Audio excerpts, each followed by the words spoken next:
Yo chat, it's your boy Ameer and I'm back with another video chat. In this video, I'll be showing you guys some settings that you actually need to turn on in eFootball 2026 to maximize your gameplay chat. Like I've seen many videos of gameplays and actually I watched a lot of video and those videos actually helped me also. So and I implemented those tips and it actually works. So I want to do a video to show you guys that this actually works in eFootball. So let's head to game settings. That's the main problem here in eFootball. If you don't get the settings right, I'm telling you, you are going to lose tons of matches. You might know how to play the game, but if you don't know how to turn those settings on and off, you are going to lose lots of games. So let's head the first like where players actually get it wrong is the graphics. When you don't actually know how to set your graphic settings, you are going to miss everything if football 2026.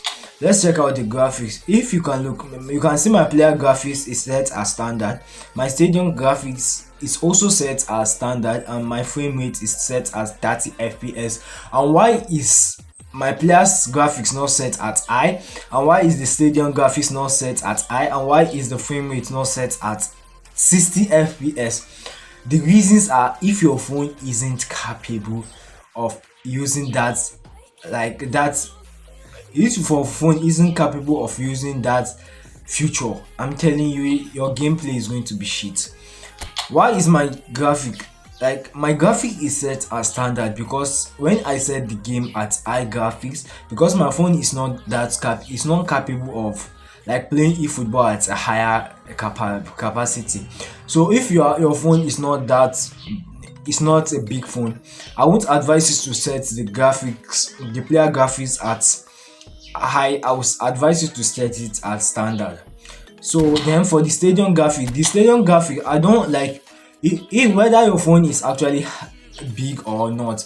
I won't advise you guys to set this setting at high, because the stadium graphic doesn't actually affect the gameplay like that.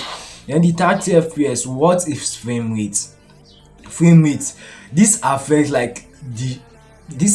the motion of the player. This affects the motion of the game entirely. When it's set at 60 fps, the game will be fast, like moving fast without no lag. Any lag that happens, it's as a result of internet connection. But when it's set at 60 fps, I'm telling you, and that when you want to set this setting at 60 fps, your phone must actually be capable of using this feature 60 fps. Because if your phone is not actually capable of using this feature, I'm telling you, you are going to hate the game. So if your phone is not that big like mine, I would advise you guys to set this at 30 fps. But never, I'm going to get a new phone. I'm just waiting, because I'm telling you guys, I want, like, you guys actually did this for me.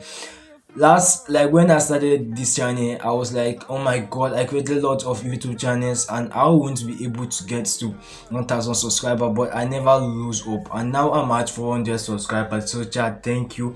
If this is the first time watching my video, please do me a favor and click that subscribe button.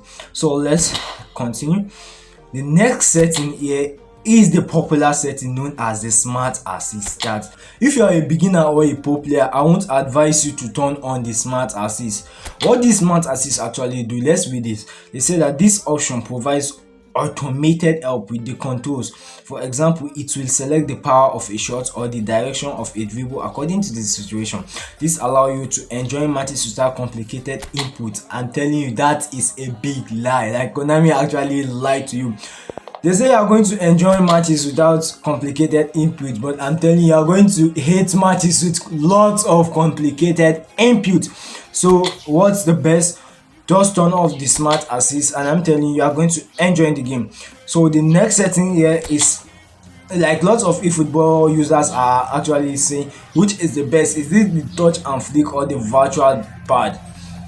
The best here is the virtual pad. Because touch and flick, it's very hard. I don't even know how to use it. I will not like, I've tried it once and it didn't work for me. So I won't advise you guys to use it. Just use a virtual pad.